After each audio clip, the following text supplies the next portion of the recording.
Кедейликтен кантип кутулуу керек? Эмне үчүн адамдар жокчулукта жашашат?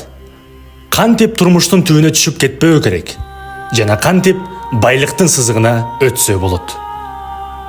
Бул видео сизге дүйнөгө жаңыча көз караш менен кароого, акчага жана жашоого болгон мамилеңизди өзгөртүүгө жардам берет. Жөн гана өзүңүзгө мүмкүн эместей көрүнгөн нерсени жасоого уруксат бериңиз. Эгер адам кедейликте төрөлсө, ал жокчулуктун курчоосунда болот. Анын энергиясы жокчулук жыштыгында иштеп калат. Байлыкка өтүү абдан кыйын. Эгер сизде болгону 3 нерсе болсо: кедейликке болгон жек көрүү, байларга болгон ичтардык жана бай болсом гана деген куру кыял. Эмне үчүн? Анткени сиз бир нерсени канчалык жек көрсөңүз, ал сиздин жашооңузда ошончолук көп болот. Жумушуңузду, кедейлигиңизди, өкмөттү жек көрүү бул сизди ошол кедейлик сызыгында кармап турган эң күчтүү чынжыр. Кыялдануу эч кандай күчкө ээ эмес. Ал тургай манжасын да кыймылдата албайт.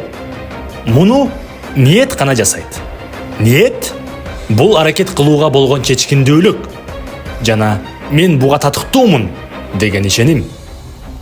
Кедей адам байлыктын чөйрөсүнө киргенде өзүн жаман сезет. Ал ичинен мен буга татыктуу эмесмин деп ойлойт. Ал тургай колуна бир чемодан акча берсеңиз да, ал аны бат эле коротуп, кайра кедейликке кайтып келет.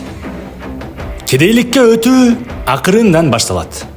Бир аз каржылык кыйынчылык болгондо, сиз наалып, ачууланып баштасаңыз, спиральди өзүңүз айлантып жаткан болосуз. Негативке негатив менен жооп бербеңиз. Эң чоң ката акча жок, акча жетпейт деп даттануу. Бул кедейликтин дубасы. Коркуу эң күчтүү энергия.